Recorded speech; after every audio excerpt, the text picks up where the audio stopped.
இந்த spices box தான் ஒரு ஆன்லைனில் வந்துட்டு ஆர்டர் பண்ணேன். அந்த ஆன்லைன் பேர் சொல்கிறதுக்கு எனக்கு விருப்பம் இல்லைங்க. சரி, அதனால் வந்துட்டு ஆர்டர் பண்ணி வாங்கியிருந்தேன். எனக்கு பார்க்கும்போதே குவாலிட்டி ஒரு மாதிரி தான் இருந்துச்சு. சரி, ஓகே அப்படின்னு சொல்லிட்டு வாங்கிட்டு வீட்டுக்கு வந்துட்டு பார்த்தா, அங்கேயே அவங்க வந்து அன்பாக்ஸ் பண்ணி தாங்க கொடுத்தாங்க. சரி, வீட்டுக்கு வந்து பார்த்தா எனக்கு அந்த பாக்ஸ்லேயே பார்த்தீங்கன்னா பிடிக்கல. எல்லாமே அந்த குட்டி குட்டி பாக்ஸ் எல்லாம் பார்த்தீங்கன்னா சும்மா கம் வச்சு ஒட்டி வச்சிருக்க மாதிரி தான் இருந்துச்சு.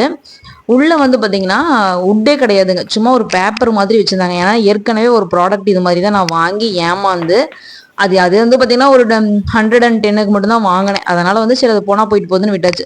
இது வந்து பார்த்தீங்கன்னா, 500 ரூபி குடுத்து வாங்கியும், இப்படி இருக்கும்போது நம்ம எப்படிங்க ரிட்டர்ன் போடாம இருக்க முடியும்?